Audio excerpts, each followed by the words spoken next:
rising higher than the sky. Dreams so big, she's learning to fly. Family by her side, a twinkle in her eye, building her empire, waving out goodbye. Pretty smart, and she's on a roll. Heart on fire, got an unshakable goal. Dreams and family, she's got the mix just right. Rising like the sun, burning so bright. Welcome to Pretty Smart Business, the podcast. I am your host, Sheena White, and I am here today with an extra special guest, somebody that I've known for a really long time and who has become a very great friend of mine.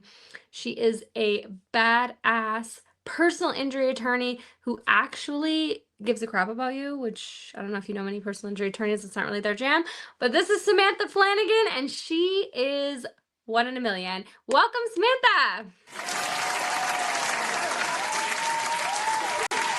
Hello. Well, I'm wearing a sweater, and you have like a fire going. It's like it's not the middle of June, right?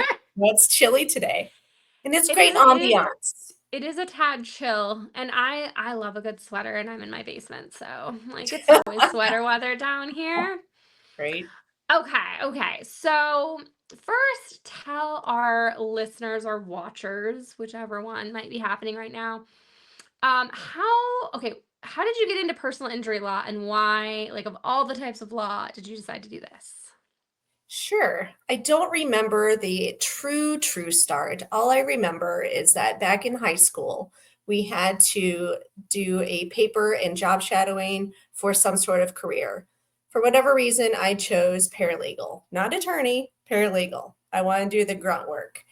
And that's just what I stuck with. I went to undergrad and I got a degree in paralegal studies. And in my freshman year of undergrad, I obviously needed a job. Literally across the street from my college was a law firm, and it happened to be personal injury. I got hired on the spot, and I've actually been doing personal injury law ever since. I've dabbled in a few other areas of law here and there, just wanted to change things up. And when I got bored or got tired of politics and offices, as things happen, but I kept going back to personal injury. I get so much more job satisfaction helping the victims of car accidents and any other personal injury. They're going through a really tough time, and being able to help them find medical treatment, get healthy, and actually give them money at the end instead of asking for money at the beginning, it feels good. It's a good practice for me. Yeah. Okay. So when people hire you, you said something interesting. When people hire you, they don't have to pay you? Nope. Personal injury is a contingency fee basis practice. So we get a percentage of whatever we can get the case settled for. So there is no out-of-pocket expense to the client for our services. We even front the cost to fight the claim for the client. So it's a win-win for the client. They get to retain us and not pay us out of pocket, and we run the risk. We don't get paid until the client gets paid. So it's a good deal. So that seems pretty, I don't want to say dangerous, but pretty scary. Like if you're going to start a law firm and you're going to start in this, and you can't like charge people up front. So you have to, you know, like. Yeah, we don't get paid until the case has settled. So okay. if the case lasts 3 months, we're not getting a check for 3 months. If the case lasts 2 years, we're not getting a check for 2 years. So yeah, we're taking on the risk, but we're so passionate about what we do and wanting to help the victims that we take on that risk, and we're more than happy to do so. So why did you decide to start your firm? You want the real story? Always. Okay. This will never be shown to anyone. No, true story. So obviously I was a paralegal for a while before I even went to law school. I was a paralegal for 15 years before I even thought about going to law school. I was working for a female attorney, and she, after 6 months into the job, she said, "You're too smart for this. Go to law school." I'm like, all right, I believe you. So I did the law school thing. And during law school, you're not really working a whole lot. So I took some time off from the employment side, got my degree, got my license, and then I went back into the workforce. And the attorney I was working for at that time decided he wanted to retire and sell his firm to me because I'm a badass. But he wanted too much money for his firm. So I already had it in my head that I was going to be owning and running a law firm. And I just said, I'm not going to buy yours. I'm just going to open my own. I love it. Yeah. And I think, it's funny that you say that he wanted too much for the firm, because I think that people, when they go to retire, in my experience, generally speaking, they think that their business is worth way more than it actually is. Yeah. The other side of it, because I could have just gone to another firm instead of opening my own firm. But the other side of it is that working in different offices and learning different ways that attorneys handle cases, I learned what mattered, and it's the clients that matter. And that's what's important to me. In the larger firms, because I've worked at a couple larger firms, it's all about the dollar and not about the human. And it doesn't feel good. Like what's the point of trying to help someone if you're just trying to push the case in and out the door? You're really not helping the person. So I wanted to have my own firm so I can give the clients the attention that they deserve, that they don't get in the mills of the larger firms, and be able to run my practice the way that I want it ran without someone telling me what to do. But we've been successful. I mean, we've been in business for 4 years and we've already brought in $7 million for our clients. That's huge. Yeah. Yeah. So we're doing something right. I love it. Yes. Well, and I think, it comes down to like what you said, that the client is what matters to you, right? They're getting, compensation, but more than just the compensation, them getting healthy again. Yep. Yep. Our motto is health focused, community driven. So we truly focus on the health of our clients before anything else. If they're not healthy, if they're not feeling better, if they're still in pain, what's the point of a settlement check? Like, we want them healthy. We want them happy. That makes us feel good as attorneys, knowing that we have done everything possible for our clients and making sure they're getting the treatment that they need and being able to give them a check at the end. And it makes just for a happier legal system when everyone is happy. So what is the first thing somebody needs to do if they get in a car accident? Oh, there's a whole list. I actually have little swag items and postcards to hand out what to do after a car accident. So if anybody wants one, reach out. I'll send it to you. Obviously, after a car accident, you want to make sure it's safe before you actually leave your vehicle. You don't want to get hit by another car coming along. It Oh my has gosh. happened. Yeah. That sounds awful, but I'm just like envisioning Yeah. that right now. And I'm like, Yeah, oh, it happens. So ensure your safety after the fact. You want to call the police. One thing I wish would happen more often is that the police actually show up to car accidents.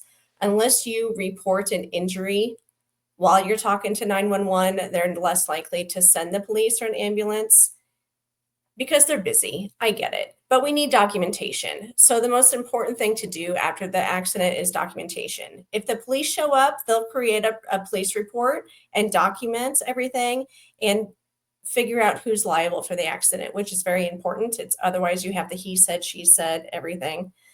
We can still work with it, but the more evidence that you have, the better. So photographs of the scene, of the vehicles, of your injuries, those are all important. And then seek medical attention, even if you're just sore. The insurance companies don't take your word for it if you've been injured in a car accident. There's lots of accidents that happen and the situation is just right and you didn't get hurt, and that is a blessing. But if you were hurt, even if you're just sore, the insurance company is going to take your word for it because of those situations where injuries don't happen. So seeking medical attention to get the documentation from an actual doctor stating that, yes, you were injured, these are your symptoms, these are the treatment plans, is very beneficial. Okay. It's all about proof. It's the legal system. We need right. proof. Documented proof. I am, don't get me started on hearsay, and let's consider hearsay. Like, you won't let them talk, and yet I can't tell you what they said. So how am I supposed to get this in evidence? But anyways, that's Right. another story for another day. Right. Okay, so but is there something okay, so one of the things that you and I talk about, so Samantha and I know each other for a really long time now, and we talk all the time. So one of the things we've talked about is insurance and how people, generally speaking, don't have enough of it. So what can people do before the accident to make sure that they're protected, if that happens? Yeah, you cannot control accidents. Like it's called an accident for a reason. You can't control who's going to hit you. And there's so many people on the road right now that either don't have insurance or don't have enough insurance. Just look at all the cars that have expired plates. Do you really think that they have car insurance if they don't have like up-to-date plates? Probably not. Probably not. So if they hit you, one of the misnomers in this personal injury field is that the person that hits you is not necessarily going to be able to take care of you and take care of your damages and fix your car and pay for your medical bills and pay you pain and suffering. If they don't have insurance, they don't have assets. Like you have to be able to take care of yourself. So my recommendation to take care of yourself is to make sure that you have underinsured or uninsured motorist coverage. And not just the bare minimum of 25,000, like 100,000 is the minimum that I would recommend. Because if you go to the hospital, that 25,000 is gone. Like the moment you walk in the door. So 25,000 isn't going to get you very far. It's going to go all towards the medical bills and there's nothing left for you. So get 100,000 in underinsured, uninsured motorist coverage and also medical payments coverage. People think that they don't need medical payments coverage through their car insurance if they have health insurance. But what you don't know is that health insurance will have a subrogation interest against the settlement proceeds. They want their money back. It was someone else's fault. Insurance companies are in business to make money, not spend money. So if they can get their money back, they're going to ask for it, and they're allowed to for the health insurance side. So if you have MedPay through your car insurance, you can use that money to help offset any subrogation interest your health insurance might have. And it also helps with out-of-pocket expenses. Like if you got to pay for prescriptions or you're going to physical therapy and you have copay, Yeah. like the MedPay from your health and from your auto insurance will help with that. Yeah, I had that when I had a car accident. I went to a physical therapy and my med pay paid for it. There you go. Thank goodness, because I was kind of broke at the time. Yeah. No, it makes a difference. It makes a difference. You might not realize it until you need it. Right. Well, that's Like, what we're wait, talking I about, wish I right? had that Because benefit. yeah, and so we're in Colorado, and actually, little known fact, Colorado is one of the top states for under and uninsured motorists. Sad Yeah. but true. So if you're in Colorado, call your insurance agent. Make sure you have underinsured Yes. or uninsured motorist coverage Before and you bump need it up. it. Yeah, Yep. because you can't do it on the back end. You can't be like, oh, can Nope. I add that?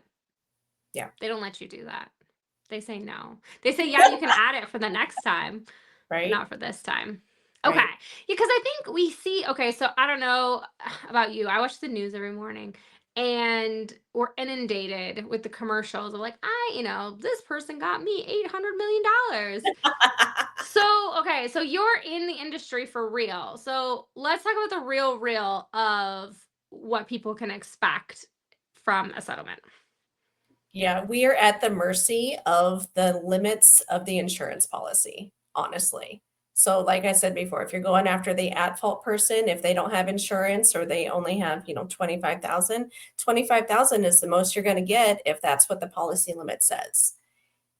Can you go after the human? Yeah. Is it worth it? No, because they don't have assets. You have to go through the whole trial process, get a judgment. And do you think that if you get $100,000 judgment from the court, that the person without insurance is just going to write you a check? No, you have to go through a collections process. It's going to take you 20, 30 years to get paid.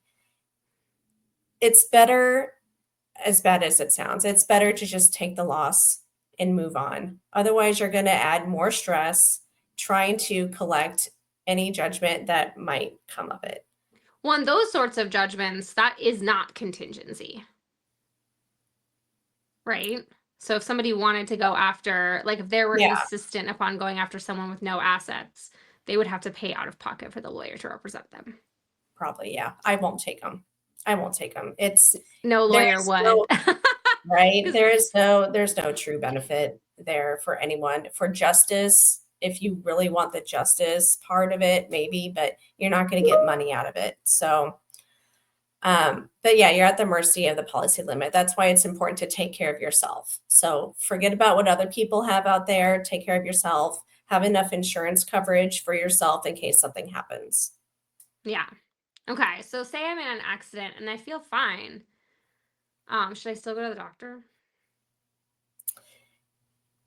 If you feel sore, I'm going to say yes, still go to the doctor. If you don't feel anything, then no, because you're going for nothing.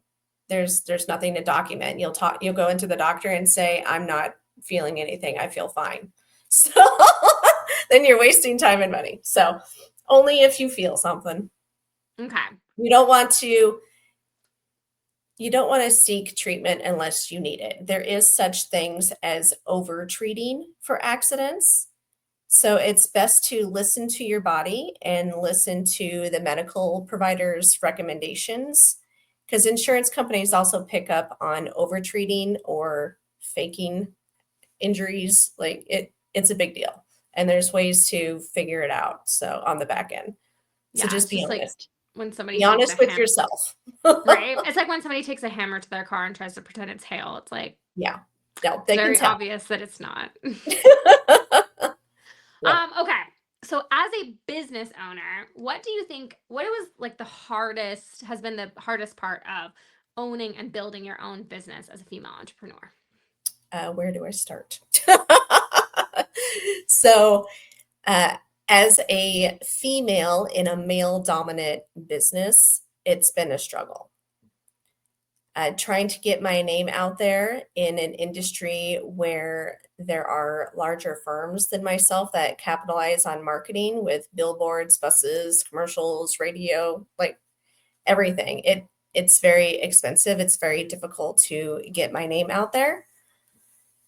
Um, so drumming up business, like for trying to find new clients to help with their accidents is a battle of, I mean, it's a battle with every company, but I feel it's a little harder in the personal injury space just because of the competition.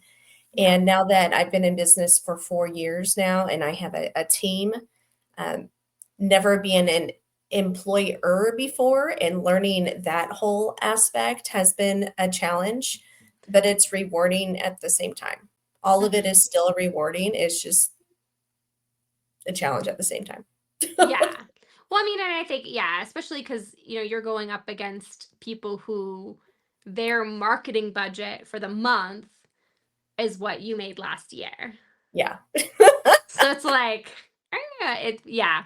I mean, because Yeah. as I said, I watch the news every morning. I could tell you, like, I could probably list like seven, big names in this market. And they And just, the only thing I can say is that yes, they're everywhere, but they can afford what they are paying in marketing because they churn and burn cases constantly. That's the only way they can afford the overhead. They get paid the same way I do. They don't get paid until the case is done. So they move cases as quickly as possible, pay attention to the number and not the human, and that's the only way they can afford to do all the things. My practice is different in that I focus on the human, and so it takes a little bit longer to get cases done, but at least I'm being thorough and actually helping the human. yeah. And then you go even the next step and you take part of what you get and you donate it to charity. Yep, health focused, community driven. So yeah, the community driven portion of the motto is that we donate a portion of our fee to charity for every case that we settle. That's amazing. I don't know any other personal injury firm that does that. Right? See, we're not all bad. Yeah, some of the people actually my husband Jerry, he's met one of the big name law firm people and he had nothing nice to say about that person. Yep. that as you will. Yep. Okay, so then you talked about your struggles. What has been your favorite part of owning and growing your own business? Freedom. Okay. Freedom of time, freedom of being able to help clients and practice law the way that I feel is the most beneficial for the system. Um, and there's a lot of perks of owning your own business. You get to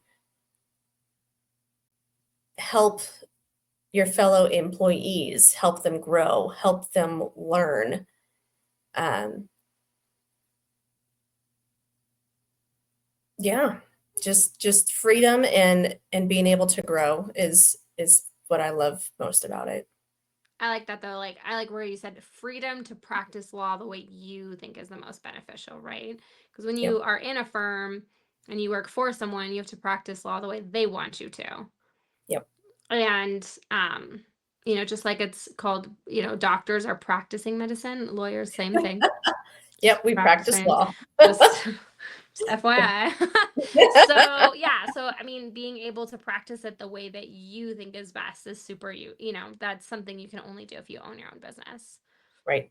And being able to help the people you want to help and take the cases you want to take. Yep. So you can't do that when you work for someone else. Not usually. Okay, so if you were to go backwards and do anything over, what would you do over?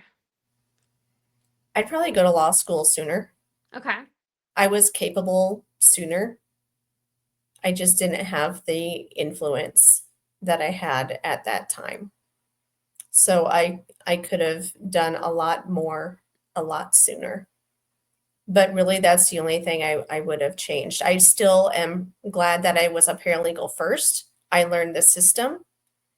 There's a lot of people I went to law school with that are not practicing law because they didn't have the real world experience. And once they got into the real world, they decided that the legal profession was not for them. I had the benefit of knowing what I was getting myself into.